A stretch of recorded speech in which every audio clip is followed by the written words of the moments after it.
Hello అందరూ ఎట్లున్నారు? మంచిగా ఉన్నారా? తెలంగాణ ఆంధ్ర వంటలకు స్వాగతం. ఇవాళ ఒక మంచి స్వీట్ చేసుకుందాం. ఇది ఏందనుకుంటున్నారా? నేను ఇంట్లో నెయ్యి చేసుకున్నా. నెయ్యి కింద ఇట్లా మిగులుతుంది కదా అడుగంటి, అదనమాట. అది యూజ్ చేసి మంచి స్వీట్ చేసుకుందాము. ఈరోజు నేను రాగి గవ్వలు చూపిస్తా. ఇది మంచి స్నాక్, పిల్లలకి పెట్టడానికి కూడా మంచి హెల్తీగా ఉంటుంది.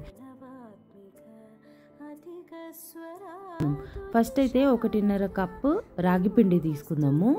దాంట్లో 1.5 కప్పు గోధుమ పిండి, మనం చపాతీ చేసుకుంటాం కదా అదే పిండి. 1.5 కప్పు గోధుమ పిండి తీసుకొని ఈ నెయ్యి ఏదైతుందో దీంట్లో కొన్ని నీళ్ళు వేసుకుందాం. నీళ్ళు వేసుకొని గ్రైండ్ చేసుకొని పిండి లేచి ఇట్లా కలుపుకుందాం. పిండి ఇట్లా మంచిగా కలుపుకోవాలి మెత్తగా.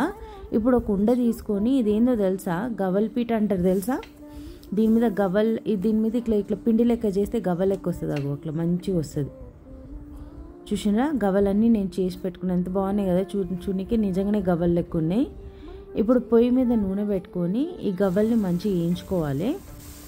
జర మీడియం టు లో ఫ్లేమ్లో పెట్టినంటే గవ్వలు మంచిగా వేగుతాయి. ఆల్రెడీ గవ్వలు బ్రౌన్లో ఉంటాయి కదా, కొంచెం ఇట్లా రంగు మారినాయి అంటే అయిపోయినట్లు లెక్క.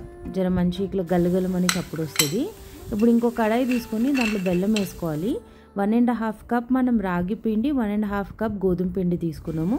దాంట్లో సగం అంటే 1.5 కప్ అంతా బెల్లం తీసుకోవాలి. ఇదేంది బెల్లం ఇట్లా జారుడు లెక్క ఉందనుకుంటుర్రా? ఇది మనకు ఊళ్ళో దొరుకుతుంది కదా నీళ్ళ బెల్లం లెక్క, అదనమాట. మీకు ఇది దొరకకపోతే మామూలు బెల్లం 1.5 కప్ తీసుకోండి, అదైనా సరిపోతుంది. ఇప్పుడు బెల్లం మునిగే అంత నీళ్ళు పోసి ఒకసారి ఇట్లా మంచిగా కలుపుకోండి. బెల్లం మంచిగా కరగాలి. కరిగి ఒక 5 నిమిషాలు ఆగినంటే ఒక తీగ వచ్చేలాగా చేతికి ఇట్లా అంటుతుంది. ఒక తీగ అంత కన్సిస్టెన్సీ వస్తే చాలు, మనకి గవ్వలకి బాగా అంటుకుంటుంది. ఇంకా అంతకంటే ఎక్కువ వస్తే స్టిక్కీ అయిపోతుంది. కాబట్టి ఒక తీగ కన్సిస్టెన్సీ వచ్చే వరకు ఈ బెల్లంని మంచిగా కరిగించుకోండి. అంతలో గవ్వలన్నీ నేను వేయించి పెట్టుకున్నా. ఇప్పుడు ఈ కరిగించిన బెల్లం ఉంది కదా, ఇది 1 స్ట్రింగ్ కన్సిస్టెన్సీ వచ్చినాక ఇప్పుడు దాన్ని ఇట్లా గవ్వల మీద పోద్దాము. ఎట్లుంది కదా లావా ఉన్నట్టు. ఇప్పుడు గవ్వల మీద వేసి మంచిగా గవ్వలకి పట్టించే లెక్క చెంచాతో కలుపుకోండి. చేయి పెట్టద్దు, మస్తు కాలుతుంది. చెంచాతో కలుపుకున్నంటే గవ్వలకి అంతా మంచిగా పడుతుంది. అన్ని గవ్వలకి పట్టే లెక్క మంచిగా కలుపుకోండి. కలిపి జరింతసేపు ఆరబెట్టినంటే మీ రాగి గవ్వలు తయారైపోతాయి. ఎంత టేస్టీ ఉంటాయంటే మీరు మళ్ళీ చేసుకుంటారు, నన్ను యాద కూడా చేసుకుంటారు. దీంట్లో నెయ్యి వేసినాం కదా, మంచిగా వెన్నుండల లెక్క జర లోపల ఇట్లా తినంగానే కరిగిపోయేటట్టు అయితే, పైనకేమో మంచి క్రిస్పీ ఉంటాయి. అండ్ బెల్లం, మనము షుగర్ వాడతలేం, బెల్లం కాబట్టి చాలా హెల్దీ. పిల్లలకి టిఫిన్ బాక్స్లో పెట్టవచ్చు. మీరు కూడా అప్పుడప్పుడు జరిగిట్లా టైంపాస్కి నోట్లో వేసుకోవచ్చు, మంచిగా ఉంటాయి. చేసుకొని చూడండి. ఇప్పుడు ఇంకో స్వీట్ చేసుకుందాం రండి. గులాబ్ జామున్. సో 2 ప్యాకెట్లు గులాబ్ జామున్.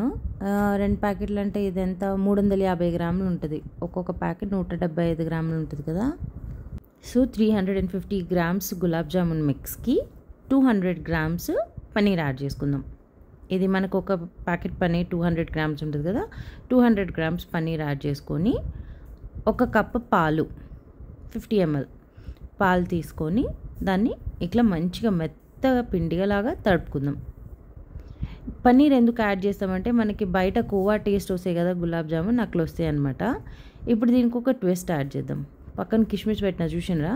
సో ఇప్పుడు గులాబ్ జామున్ ఏం చేస్తా అంటే ఒక చిన్న ముద్ద వేసుకొని ఇట్లా రోల్ చేసి మంచి ఇట్లా రౌండ్ షేప్ చేసి, ఇప్పుడు దీంట్లో నేను తీసుకున్న కిస్మిస్ మధ్యలో పెట్టి దాన్ని మళ్ళీ ఇట్లా మూసి గులాబ్ జామున్ లెక్క చిన్న బాల్ చేసుకుంటాను అనమాట. మంచి టేస్ట్ వస్తుంది. ఏమవుతుంది అంటే మనం గులాబ్ జామున్ చేసినప్పుడు లోపల అప్పుడప్పుడు ఉడకదు మధ్యలో. సో మనం కిస్మిస్ పెట్టినప్పుడు ఏమవుతుంది అంటే అది ఓపెన్ అవుతుంది. ఓపెన్ అయ్యి మనకు లోపల దాకా కూడా, అంటే గులాబ్ జామున్ ఓపెన్ కాదు, మనకు ఎక్కడైతే మనకి మామూలుగా ఉడకదో అక్కడ మనం కిస్మిస్ ఆల్రెడీ పెడుతున్నాం కాబట్టి మనకి ఎప్పుడైతే నూనెలో వేసి మీడియం ఫ్లేమ్లో కాలుస్తామో అప్పుడు లోపల దాకా మంచిగా ఉడికి మళ్ళీ లోపల మనం తినేటప్పుడు ఒక కిస్మిస్ ఫ్లేవర్ వచ్చి చాలా బాగుంటుంది. ఇదిగోండి అన్ని ముద్దలు ఇట్లా చేసి పెట్టుకున్నాను నేను గులాబ్ జామున్వి. వీటన్నిటి లోపల కూడా నేను కిస్మిస్ వేసుకున్నాను అనమాట. ఇప్పుడు ఇట్లా మంచి నూనె వేసి నూనెలో మీడియం టు లో ఇది గులాబ్ జామున్లన్నీ ఇట్లా మంచి కలర్ వచ్చే వరకు కాల్చుకోవాలి. ఎంత బాగుంది కదా. చూసిండ్రు ఒక దాంట్లో ఇట్లా కిస్మిస్ కూడా బయటపడ్డది. అన్ని గులాబ్ జామున్లు ఇట్లా కాల్చుకొని పక్కన పెట్టుకోండి. ఇప్పుడు షుగర్ పాకం చేసుకుందాము. ఫస్ట్ అయితే పొయ్యి మీద గిన్నె పెట్టుకొని ఒక ఎల్లుమున్న గిన్నె తీసుకోండి. దాంట్లో ఒక 350 గ్రామ్స్ ఆఫ్ షుగర్ వేయండి. వేసి అది మునిగే వరకు నీళ్ళు, ఆల్మోస్ట్ 1 లీటర్ అంత పడతాయి, ఎందుకంటే మనకి గులాబ్ జామున్లో కూడా మునగాలి కదా. అన్ని నీళ్ళు వేసుకొని చక్కెర మంచిగా కరిగించుకొని దాంట్లో నా దగ్గర కుంకుమ పువ్వు ఉంటే ఒక 3-4 స్ట్రాండ్స్ కుంకుమ పువ్వు వేసిన, అందుకే ఇట్లా కలర్ వచ్చింది మంచిగా. ఇట్లా మంచిగా ఒక బాయిల్ వచ్చినాక ఇప్పుడు ఆల్రెడీ మనం వేయించి పెట్టుకున్న గులాబ్ జామున్లు ఉన్నాయి కదా, అవన్నీ ఇట్లా దాంట్లో వేసుకోండి.